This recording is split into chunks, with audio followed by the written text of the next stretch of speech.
Pause the game. It's time for a hydration break. But not for the players, for your hair.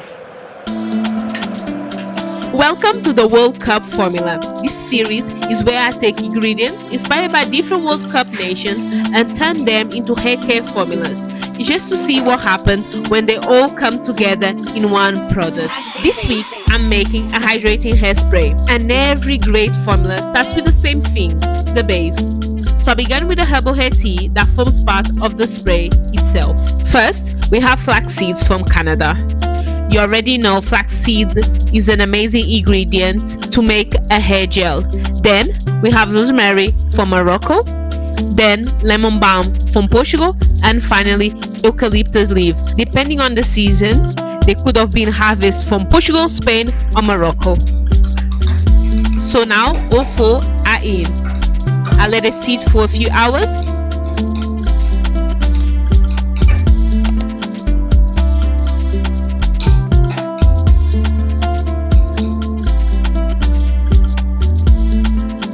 First, we add the foundation of the hydrating hairspray, which is the herbal hair tea.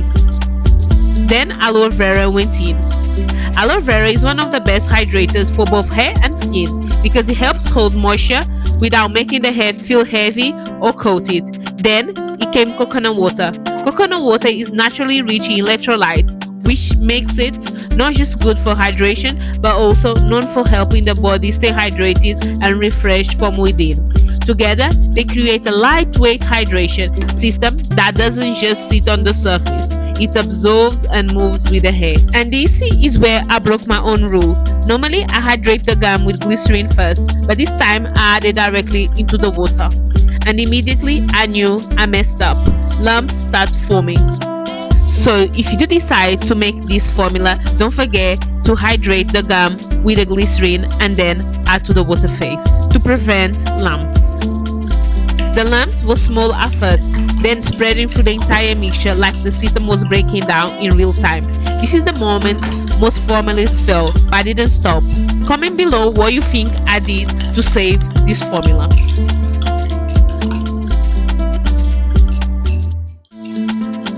I grabbed the immersion blender.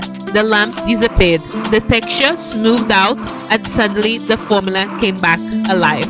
A small mistake could have cost me the whole formulation, but luckily, the immersion blender came to save the day. In fact, you should be using an immersion blender in all your formulations. Here, I'm adding the preservative, and even the final pH landed right at 5.5. No adjustments needed. Then comes the part most people underestimate: how to actually use it. Because this is not just a spray for wash day, it's something you come back to midweek when the hair starts feeling a little bit dry, a little stiff. That's where this steps in. On wash day, the first layer of hydration already happened in the shower with water itself. That's the foundation. This spray is the second layer, and the reason it works is simple. Hydration is what the hair responds to first. When the hair is dry, everything you apply after has a harder time working properly. Products sit on top instead of actually absorbing. But when you bring hydration back in at the right time, the hair becomes more flexible again, more responsive, easier to manage. That's what this spray is doing. It's a lightweight, it doesn't coat the hair, it just reintroduces water back into the hair strands. And that's what makes it useful for both on wash day and in between. And after I use it, I don't jump straight into anything heavy. I follow up with a leave-in conditioner, and then I use a hair grease or hair butter or hair oil to seal in all the moisture. And I already have videos on my channel showing how to make leave-in conditioners and hair greases, hair oils, step by step, so you can see how that layer is built from scratch as well. Because this is not just one product, it's a routine, it's a system that you need to create in order to take care of your hair. Hydration first, then conditioning, and then locking everything together. And this is how this World Cup formula came together.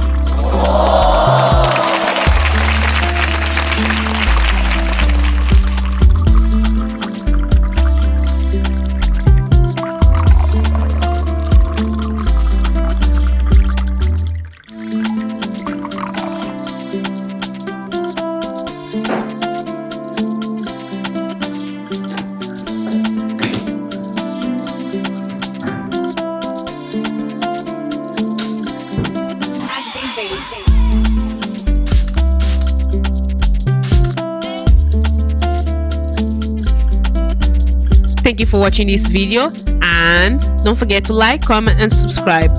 Bye.